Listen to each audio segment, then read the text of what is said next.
So I am back home from clinical, and I'm also just tired,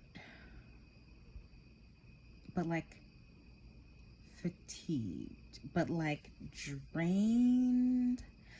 And I just read a friend's post on the internet, which obviously I'll share. And she was saying that she lit candles to just give herself pause. And like in her reflection, she was just like, wait, did I really need permission to do this? And listen, when we are so worn out and so burdened, and y'all, I am burdened, okay? I Being black is one of the best things about me. Like, do you see this melanin? 38 where, okay? And so, nonetheless, I don't like walk around the world. I don't I don't walk around like, "Oh, I'm a black woman." No. Let me be clear. The world, when I walk in the world, when I leave my doors, when I leave my front door and I go out into the world at many turns reminds me that I am very magnificently and perfectly melanated. And so, some days that is a really the burden, child, the burden is like, what burden, But some days we are reminded again in a very real, damaging, painful way that I am, in fact, still a black woman. Let me be so clear. I would never change anything about myself. Literally. Like, do y'all see this smile?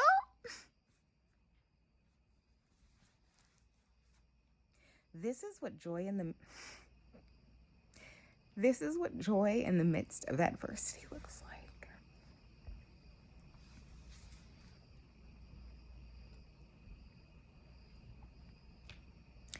Because if you don't know, I'm going to just go on ahead and remind you that I am working on not my first, but my second master's degree. So, like, I am by no means am I new to academia, and I don't want you to think so, okay?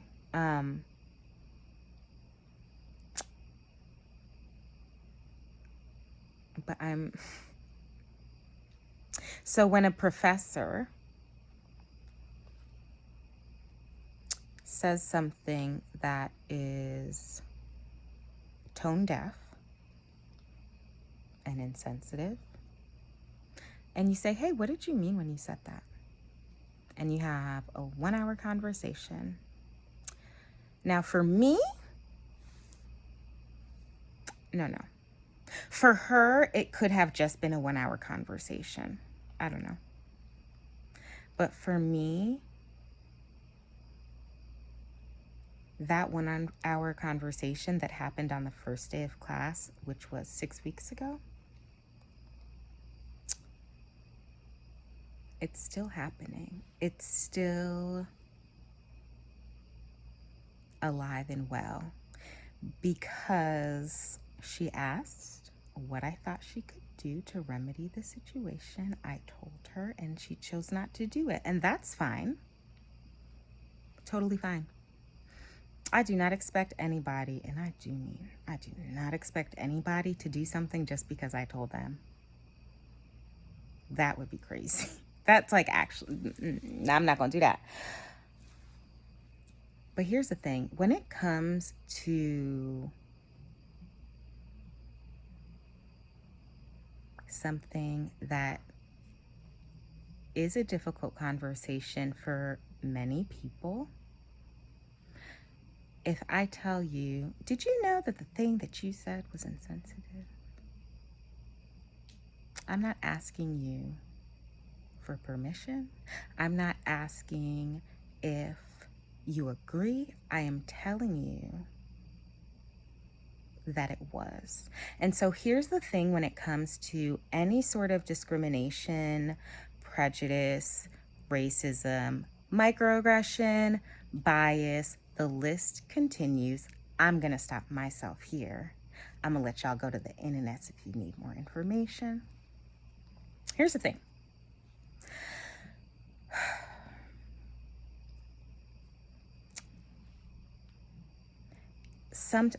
Sometimes, oftentimes, it is not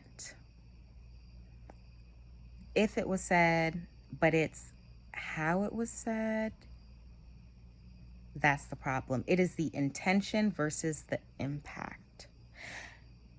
And so while your intention may have been pure, the impact was damaging.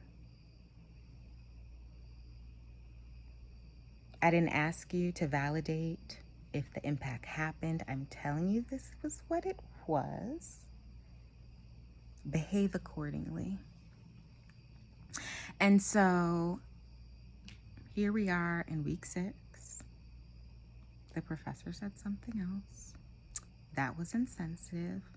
And again, it's not that I am the only person that identified.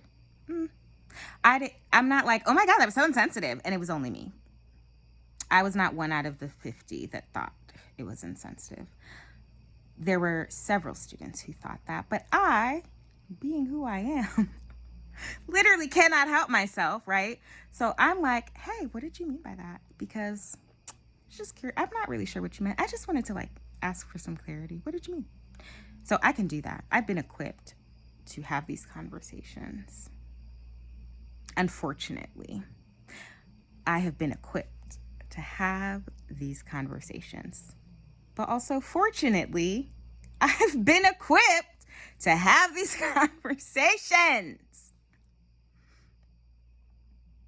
And I keep having them, not necessarily out of choice, but because I know that they need to be had. And because I know that everybody is not equipped to have difficult conversations. And that's fine. It quite literally takes diversity to make the world go round. I, however, kind of sort of equipped to have these conversations because they keep happening. But I thank God that I also know that just because something is challenging does not mean that I cannot have joy. I literally wake up and I choose joy. I literally am talking about something that 5 years ago, 10 years ago, 3 years ago, hell, 2 years ago would have broken me. And would have taken me out for the count. But I have been exercising this muscle of resilience, of difficult conversations. I've been having these conversations what feels like nonstop for the better part of 2 years.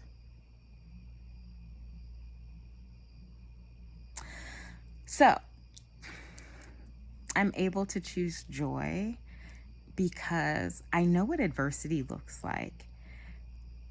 Telling somebody truth, telling someone any truth will never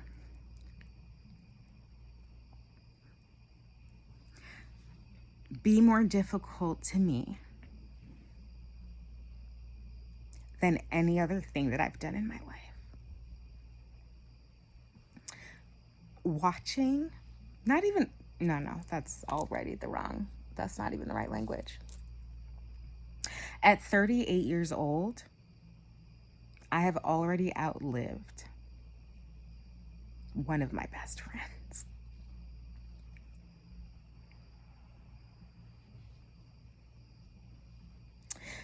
Supporting and loving someone undergo cancer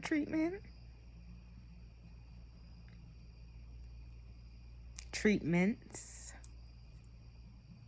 for 4 years. That is hard.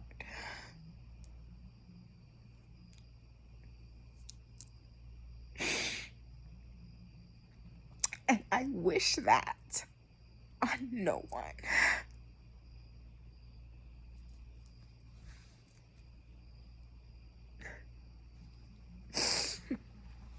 But if my sister friend, Lakia, who at all of 38 years I have already outlived, if she in those moments can choose joy,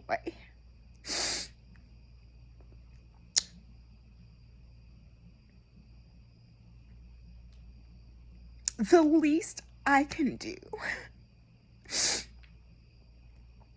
and that's like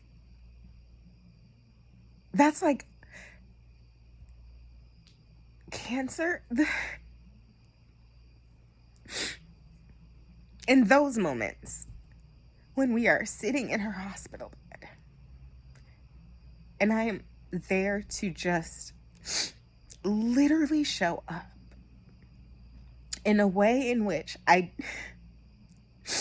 nobody could have prepared me for that. Nobody can prepare you to walk alongside someone that you love, to do something that they are powerless. They have literally no power to control, and neither do you. That is painful because you want so much to take away and alleviate some of the pain, the physical pain, and the discomfort, and to watch someone you love who is in pain, in agony, then have like the burden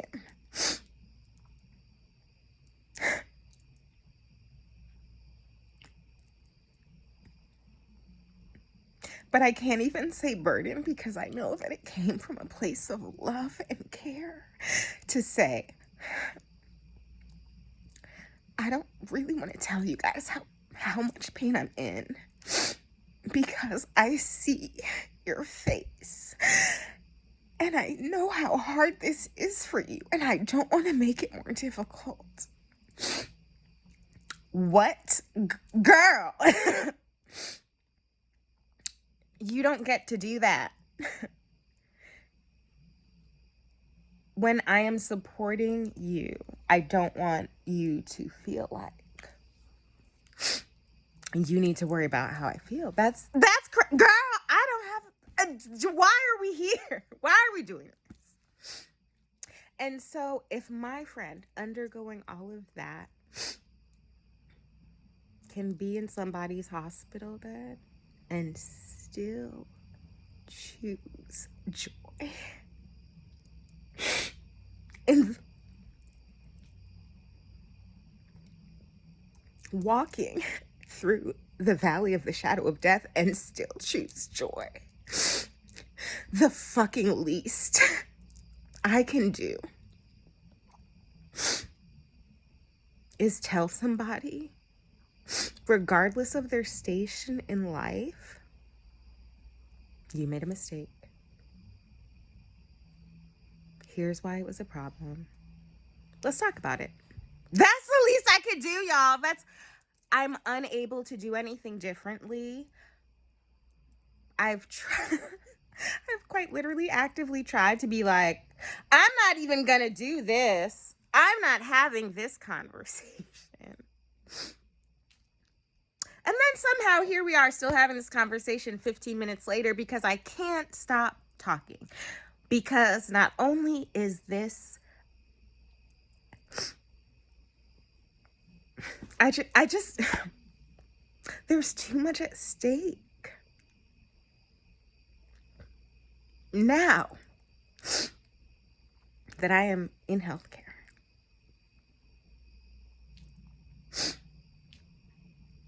when a nurse, especially a nurse educator, makes a comment that is insensitive, there are very clear, direct clinical implications. What does that mean? That means when providers do not acknowledge their own biases, and just so we're clear, everybody got biases, okay? Like that one time that okay, here's a ridiculous example, but I don't care, okay? That one time, okay, that I was in second grade and this little boy Robbie did or said something to me. Now I don't like people with the name Robbie because it's a trigger. Don't act like y'all haven't done that before. Maybe you weren't in second grade. Maybe you were in eighth. Hell, maybe it was last year. I don't know your life, child. But what I'm saying is we so closely associate all the Robbies with the bad thing. No, you can't. No. Mm-mm. And so instead of like hanging on to that, we're gonna like, be grown and mature about it and have those conversations. So also, because Lakia chose joy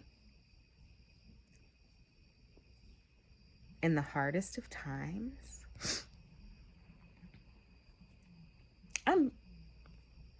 listen, while these conversations are emotionally laborious, and while I know that I should be compensated financially for having to do this work because I did not ask to do this. I didn't volunteer myself. I was more so like voluntold, like, oh, look, I'm Black. I am very perfectly melanated. Mm-hmm. And so because I show up in the world with this flawless melanin, the decision was made. Mm-hmm. And so because of who I am and how I am, and because I'm God's child, and I know that regardless of how tired, burdened, fatigued, drained, all of that fuck shit, regardless of how much that is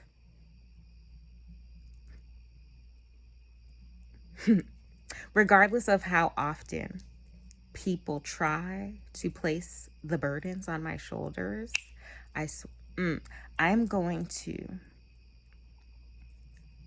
okay, here, now I gotta get up, okay.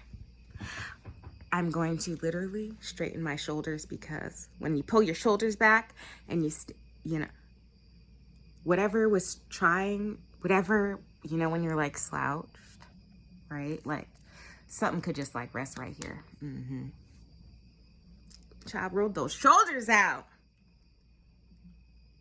You can't stay here. And so in the same way that people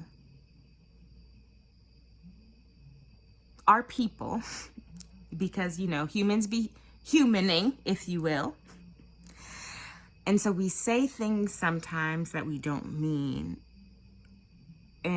Or we say things without even realizing that what we said was a problem. Well, I'm going to do the very thing in the same way that I extend grace to myself. And I have an entire business with the name Extend Yourself Grace. With the same grace that I extend to other people and to, with the same grace that I extend to myself and with the same grace that God extends me. And so I have it in abundance.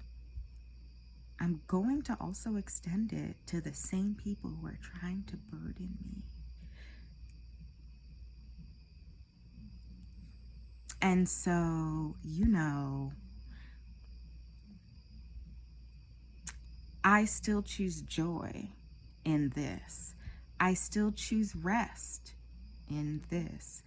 I still get to decide how I show up. And because of how and who I am, but most importantly, whose I am,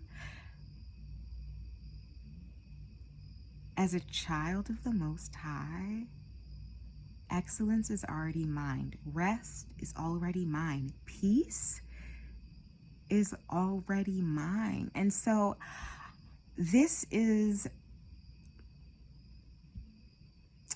a reminder, if you needed it, do not be weary and when you are weary and heavy burdened, lay your rest down, child. Lay it down. You don't have to carry it. Just because somebody wants you to carry it doesn't mean you have to. And so, do I want to spend hours talking about this? Do I want to spend hours doing any of this? Should I have to? Absolutely not. I shouldn't, but I do.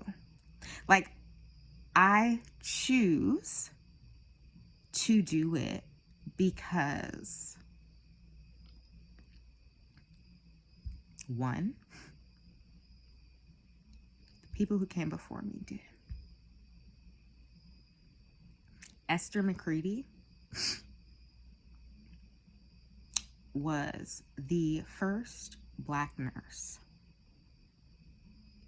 the first Black nursing student accepted at the University of Maryland. Esther McCready, I'm just like, this is just a guess. Okay. I don't think that Esther said, you know what, guys? I really want to be the first. Let's see what year that was, because I don't remember.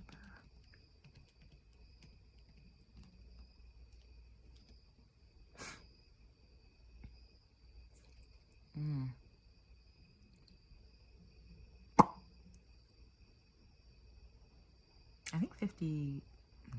What? She made history in 1950 when she became the first African American to be admitted to University of Maryland School of Nursing. In 1950. Okay. 1950. What was happening in 1950? My parents were born, y'all. So 1950 is not that long ago. She did not endure all that she did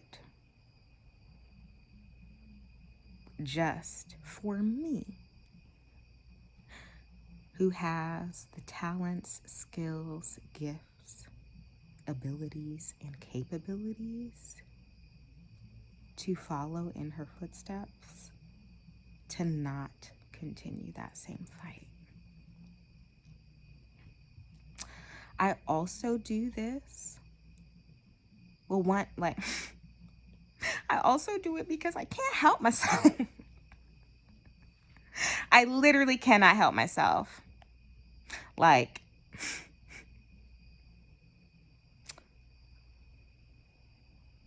I try to stop myself, but I keep going.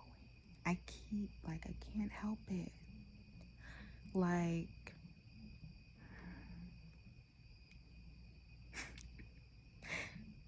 okay. But also, like, that's a real reason. Like, I literally can't help it. And I thank God for that. Um, I guess that's the courage. Y'all are like, oh my God, Javal's so courageous. Thanks for having this. Yeah, well, I also can't help but have it. I can't see something wrong, egregiously wrong, especially when people's lives, my people, Black and brown people, when our lives are literally, this is what contributes to racial healthcare disparities. When healthcare providers, regardless of their position, when they do not address their own biases, which again, we all have. Also, the word, like, it's called an implicit bias. Because, like, you didn't really know that you had it, but, like, everybody got them. So, surprise. So, the question is, what are your implicit biases? And you need to know that so that you can be aware of them, because we cannot change anything that we are not aware of. Right? Like,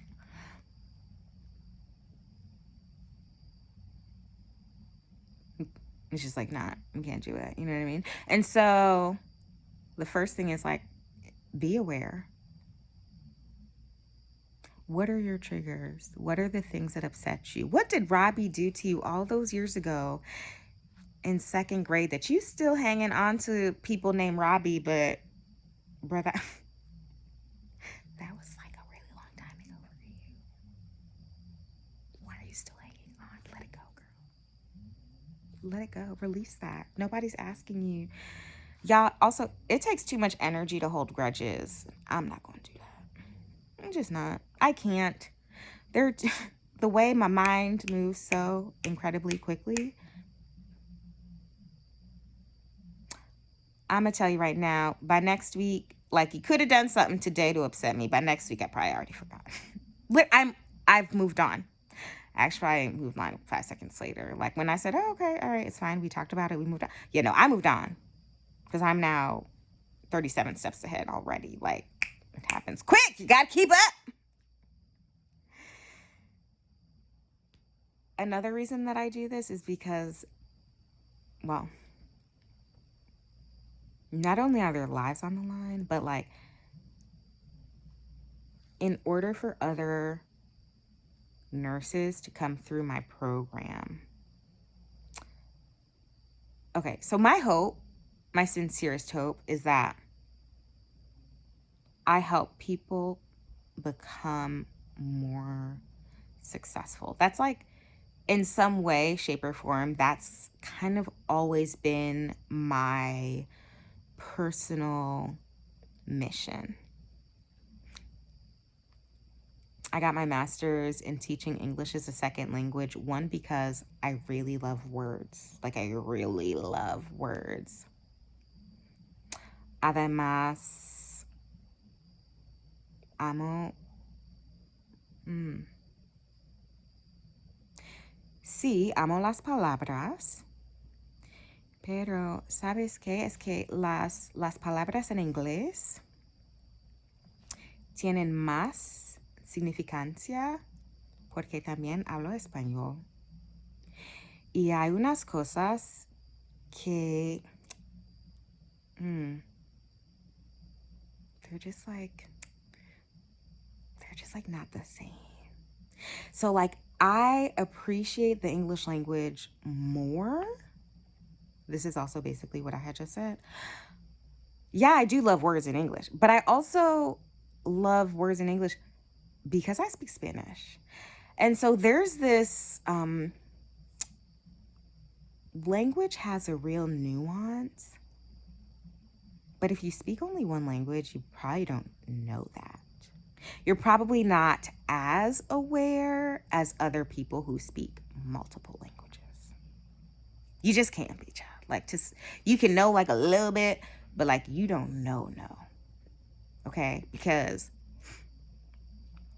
there are words in the English language that que no existen, right? Like, I've literally been in conversation with people, obviously other Spanish speakers, and I'm just like, está fatal. Like, it's not fatal, child. That's not what I said, but like, hay un sentido que no vienen en inglés.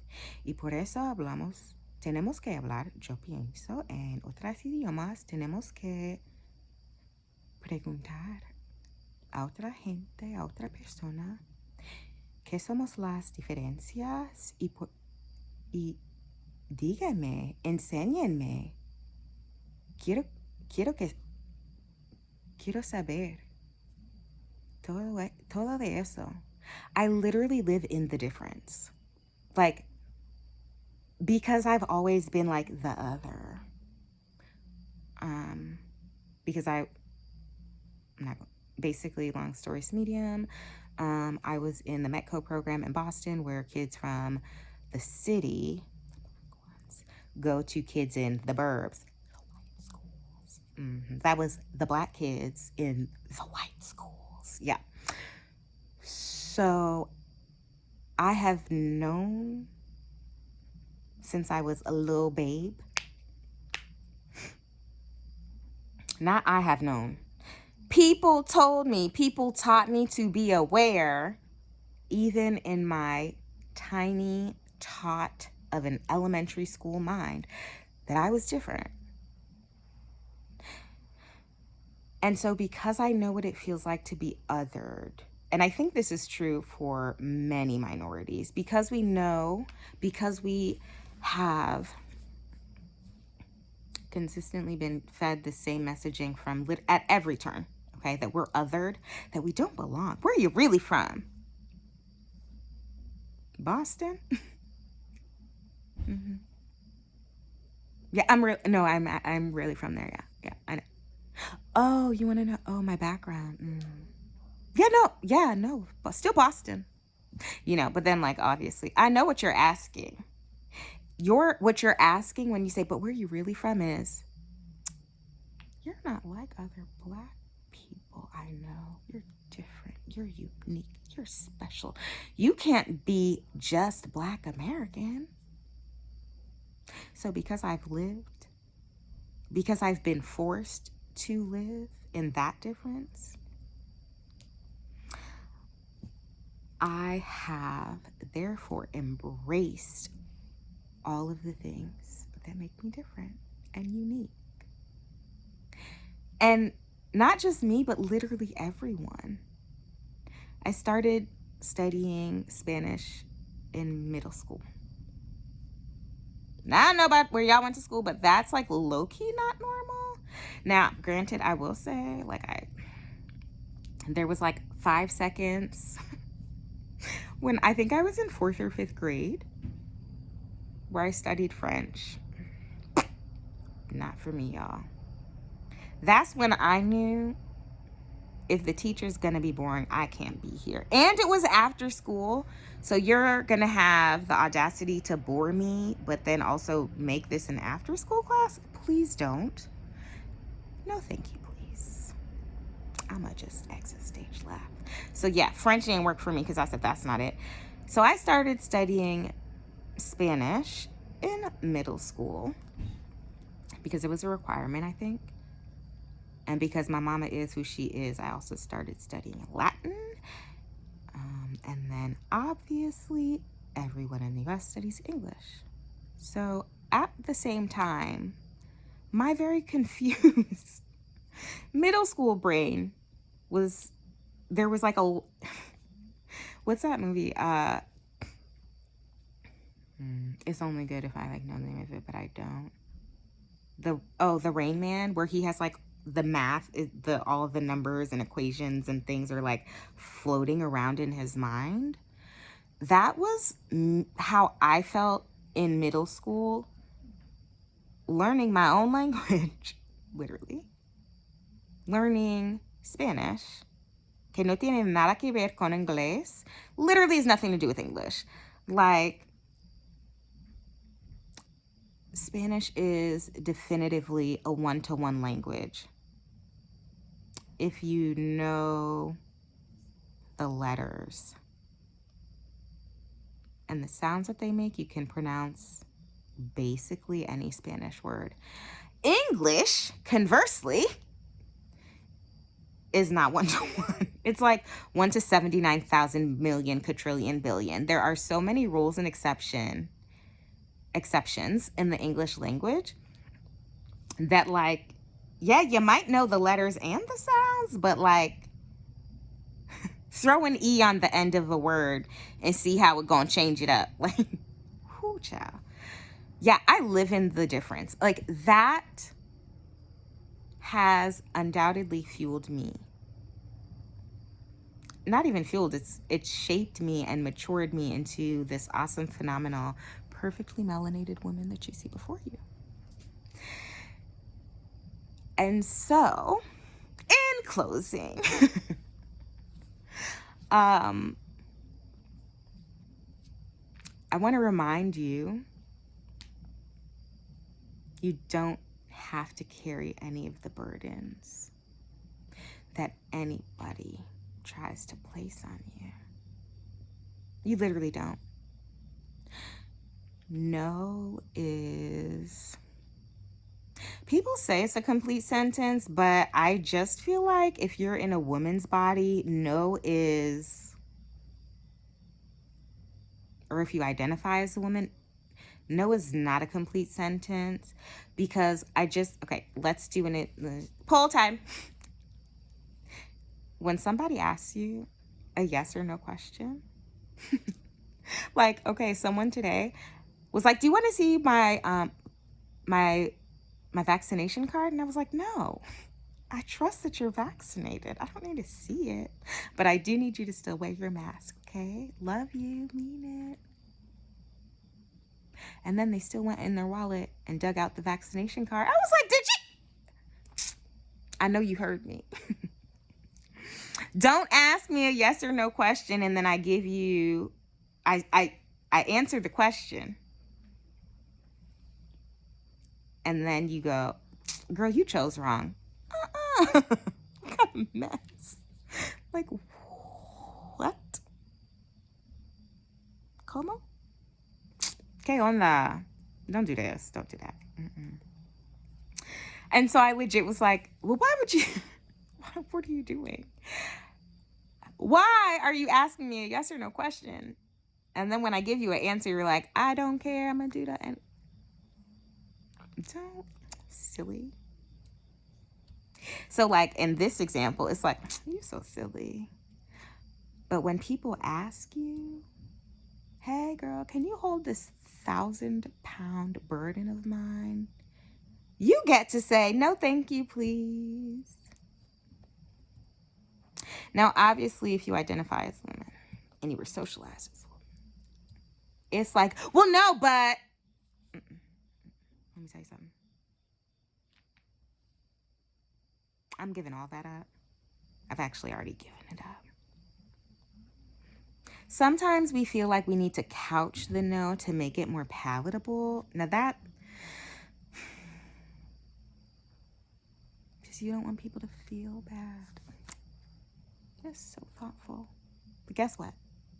Guess what? Nobody gave a damn. Nobody asked me if it felt bad when they said, hey girl, hold this 1,000 million quadrillion pound weight of the world on your tired, albeit strong AF. Like, y'all see this here? Do you see this? Girl. Oh, sure. Okay, actually, I'm not gonna lie. That I saw for the first time like that, okay? That's muscle. Mm-hmm. Listen, y'all, I work out. I'm strong, so I can lift things. However, I'm not lifting all your shit no more, okay? So, love you, mean it. But I'm not. And so the boundaries are the things that help keep us safe from other people, but also from ourselves. So whatever your boundaries are, find them. And like, you can only find them. I have found for me, I've only been able to find the boundaries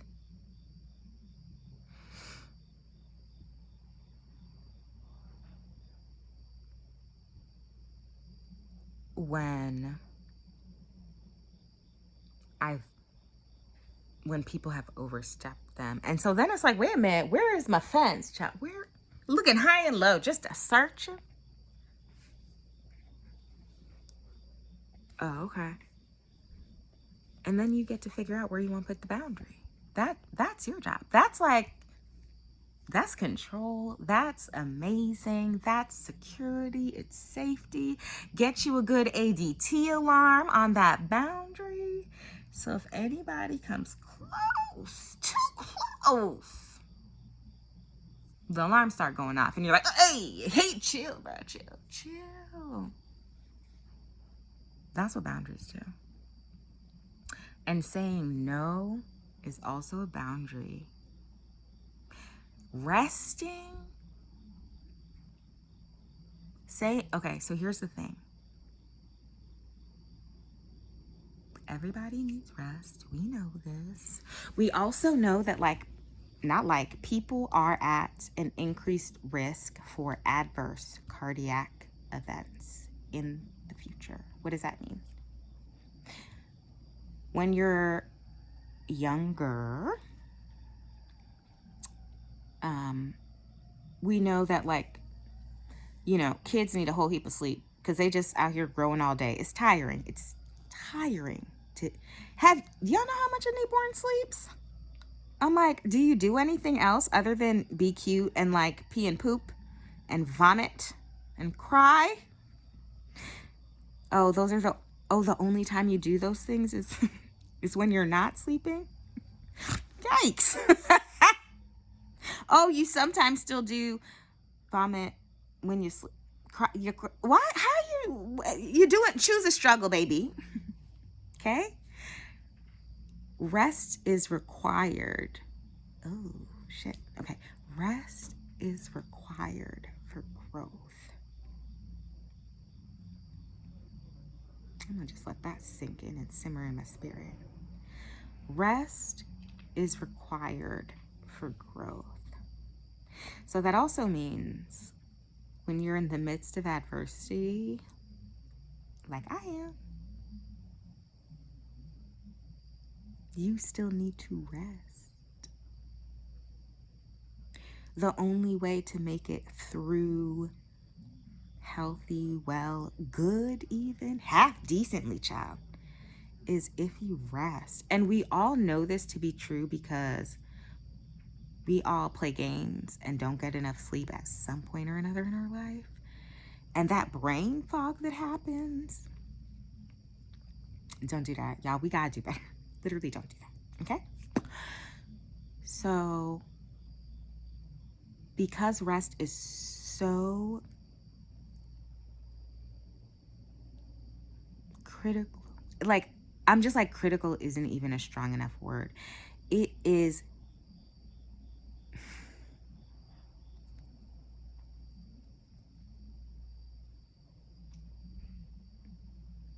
because rest is so very productive and loves and nurtures your body and quite literally pays in dividends. Like rest, sleep, child, wait. That is like some of the best return on investment that you can get for yourself is rest. It's like true though. Because when you've been doing the most, and by most I mean like just working a 9 to 5, whatever your thing is, your responsibilities are, when you do that and you're tired and you're like, I'm just gonna push through, don't do that. Because when we live in the just pushing through space, it means we're operating at far, far less of what our body needs to function. We're like in major deficit land, right? But rest, sleep. Like studies show, your body, everybody's body, as adults, we need, let me say it this way. There's an inverse relationship between the amount of sleep you get and quite literally the condition of your heart in the future. So this means if you sleep 8 or more hours a night, the likelihood that you will have any heart issue, and not any, but like some heart issues, hypertension,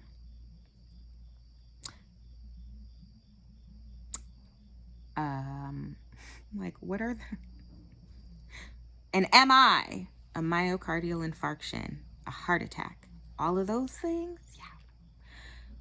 When you sleep more, right, the chance that you will have these issues significantly decreases.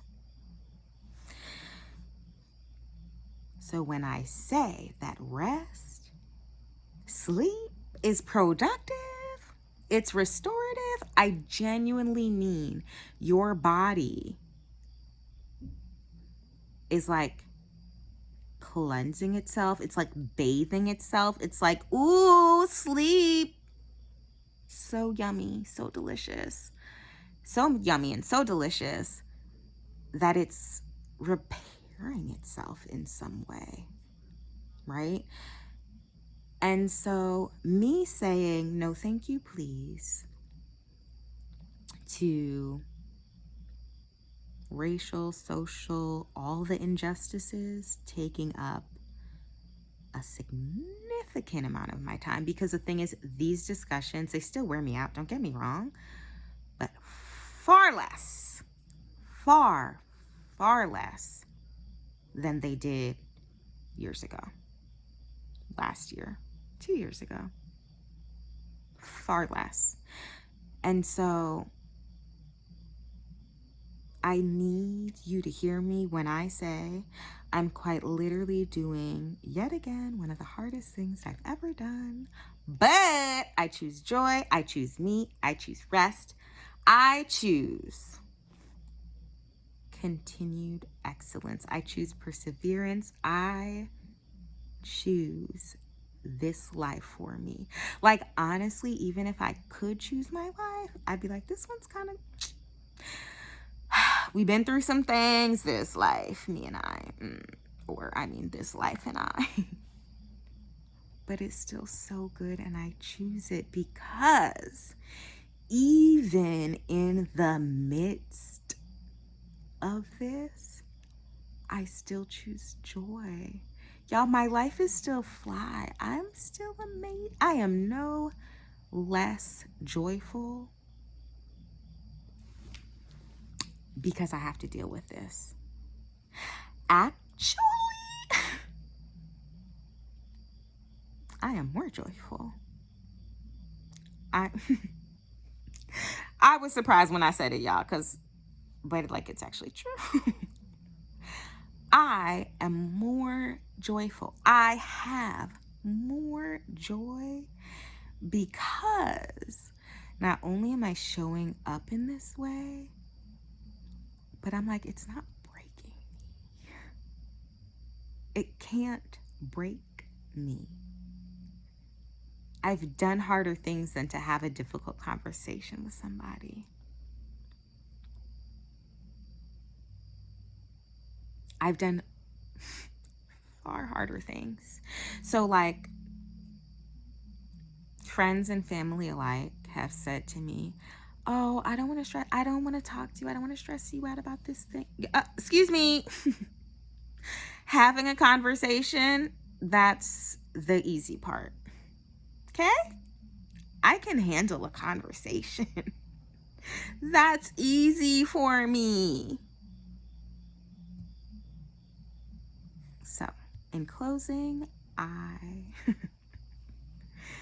remind you to choose joy, to choose rest, to say no to anything that does not serve you, to in doing those things that you would always honor yourself and your own boundaries so that you can continue to show up in whatever way you need to for yourself, for your loved ones, and also regardless of whose community you belong to,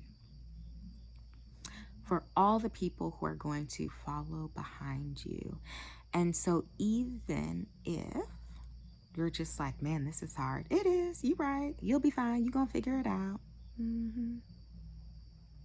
I actually mean that. You really will. I just feel like if I can figure out some hard shit, if I can figure out how to lose 100 pounds, what? But actually, what? You can figure out how to have a difficult conversation. You can figure out how to be uncomfortable. Because it might be uncomfortable for you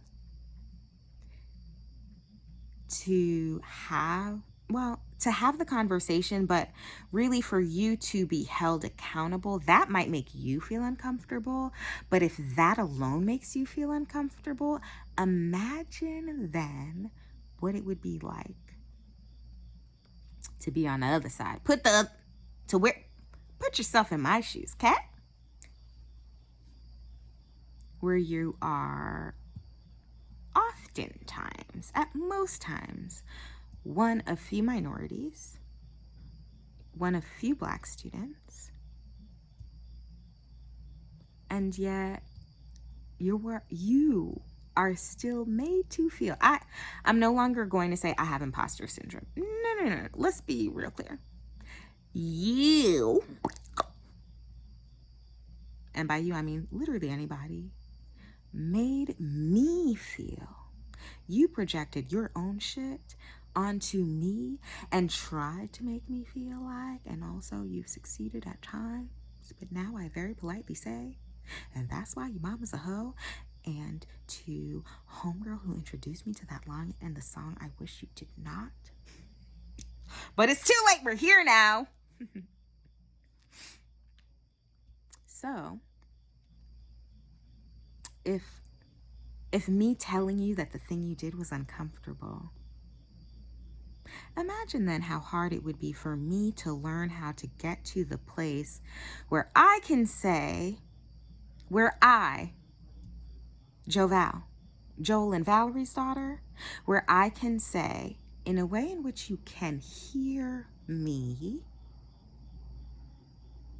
hey, I don't know if you meant to say that. What did you mean by that? Can you just tell me more about that? If you think it happened overnight, you're lying to yourself. Only yourself. Years. Actual years. Not 2, but apparently since elementary school I've been, is that the thing? Apparently I had called a teacher out in elementary school because I was the only Black student in the class, or one of the only. And there were a whole heap of children talking. And out of the 20-something kids in the class, 1 or 2 were Black. She didn't single out any of the white kids. No, she singled out baby Joval. Let me be clear, I remember this story, child, but I'm telling you like I remember, I don't. I'm really good with the retellings. My mama just told me, literally my first semester, my second semester in this program, she reminded me, definitely told me this. So, I since I've been in second or third grade, I think, have seen that I was the other, have been made to feel like I was the other. And I said, hey, Miss Teacher, seems racist. Like, why are you calling only me out? You're not going to call out Robbie and them? And the teacher called my parents in, and she thought that my parents were going to be like, Joval, oh my gosh, I can't believe you would do. No. What my parents said was, if even a child can tell you the thing that you just did made me uncomfortable, you do not get to be upset with the child for telling you, no, ma'am. What you will do is apologize to said child. And then, instead of placing that guilt, that burden onto my child, okay? Because we don't do that here. Joel and Valerie, And also, this is why I am the way that I am, because they are who they are, and I thank God for them and that, okay? You need to own that, right? So imagine when I say I've been doing this for quite some time, I literally mean since like elementary school, I've been doing this. So yeah, so when I say years, I really meant decades with an S. So we can have difficult conversations. We can also be human and make mistakes. We don't have to cancel people because they said something that they didn't know was offensive, but we can tell them why it was, educate them on why it was. And I don't mean you must educate. I mean, they must find the education somewhere because, y'all, it's 2021, okay? The internet is the internet. Have you heard of Google? A YouTube, even if you're not fancy on the reading? And by fancy on, I mean, if you don't fancy reading. But you have to take accountability and you have to take ownership of your actions. The same way. Yeah, I'm going to just end it there. It's fine. So, choose yourself. Choose each other. Choose people. Choose love. Choose kindness. Choose mercy. Choose grace. Choose to stay hydrated. Oh, this just in. Maybe I'm not dehydrated. Maybe my body, because this is definitely a thing that happens. So not maybe, but my body also reacts to stress in a very interesting way sometimes. Eczema on my lips. So that's fun. So I choose joy, but my body's like, we're still a little, the stress is still high, so we're just gonna like, It shows up different ways every time. It's a fun game. But guess what? I still get to choose joy. And you do too. So you get to decide how you want to react to the thing. So October is not only the month. Yesterday, October 6th, was not only, it would have been my friend's 41st birthday, Lakia Renee.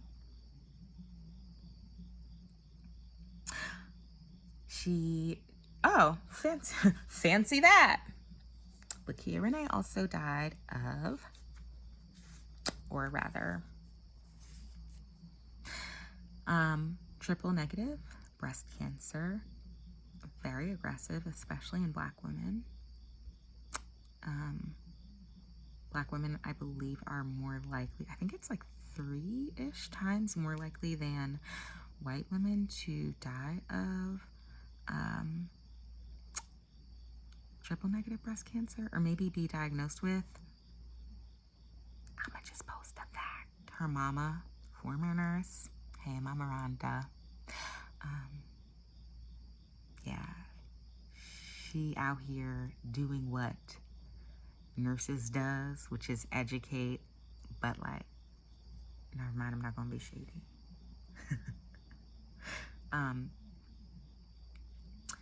She wrote up some very amazing, wonderful, I'm not even gonna say facts, because facts are fine, but stories are better. And so she wrote, and I had the distinct honor and pleasure of Lakia's sister friend, to edit this beautiful narrative about who Lakia was and who we get to try to be in order to honor her legacy and to keep that very same wonderful, magical spirit alive. So pink, therefore, was Lark's favorite color. You know what's amazing is that at her funeral service, everyone wore pink and black to honor her. And like,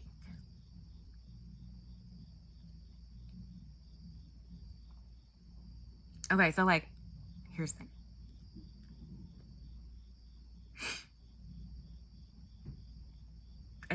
Sad that she's gone.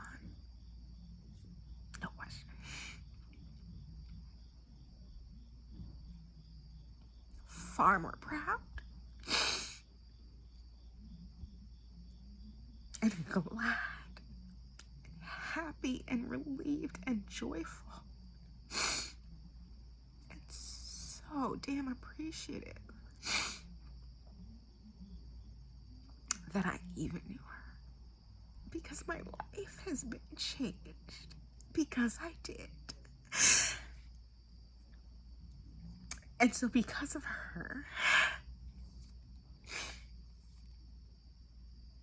I can say without a shadow of a doubt, oh, this little tiny conversation about racism that nobody wants to have but me, because I can't help myself.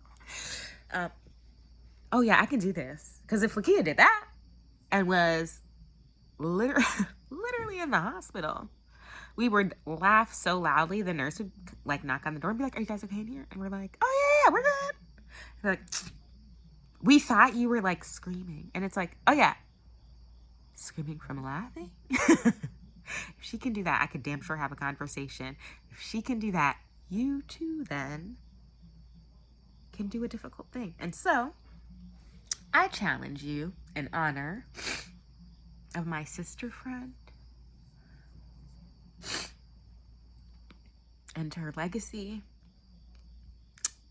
And October is the month that she was born, the month that she died, the month that we honor breast cancer awareness. It is also her favorite holiday is in October.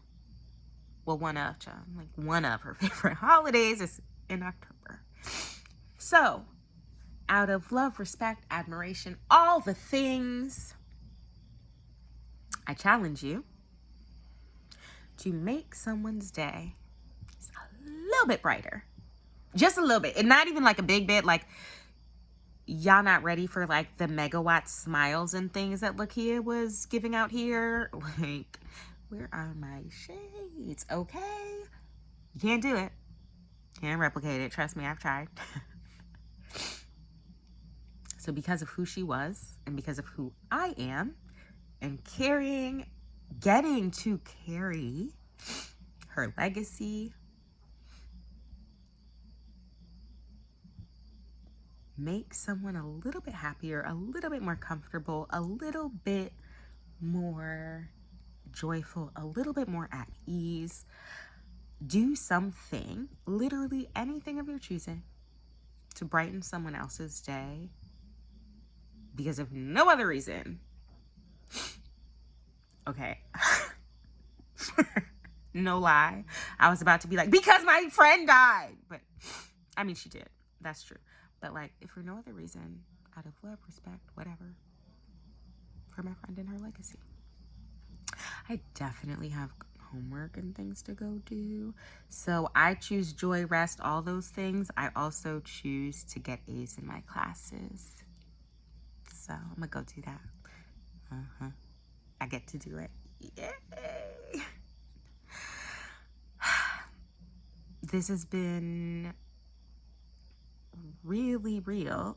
Too real. I thought this was gonna be like a cute, like 1 minute or like I actually did. And then I was like, we'll go to 10. And then I was like, oh, we'll go to 30. And then I was like, we'll go to an hour. And now I'm like, yikes. 65 minutes. This has been cathartic AF for me. Surprisingly cathartic, but also maybe not, because never mind, I'm gonna just end it here. Drop a comment or like something, tell me that like you did a thing, let me know. Is that like a request I can make? May you please let me know. If in any way, shape, or form watching me cry, albeit beautiful tears, on camera has in some way, I don't know, did a thing? Did it have an impact? I don't know. Can you just like low-key let me know, because hi, my name's Joval, and I said I'm not gonna like be an imposter, but like also y'all really, it takes a lot of unlearning to know that I'm not an imposter. Y'all just raggedy. Okay. But also if you could just like affirm me in a way, like I wouldn't hate it. So thank you. Yeah, I said it and like low-key definitely meant it, because imposter syndrome. If you don't know about that, child, that's gonna have to be a whole nother video. I got A's to get. I like actually do. So yep, I got a couple papers, like two papers, I think. 3, I don't know. 2, I think, this week. It's Thursday. Got 2 due this week, I think. And then also 3 exams next week. So I'm gonna go secure the A's. Okay. Love you, love you, love you. Have an awesome day. All the things. Make it great. Choose to make it great. Okay, bye.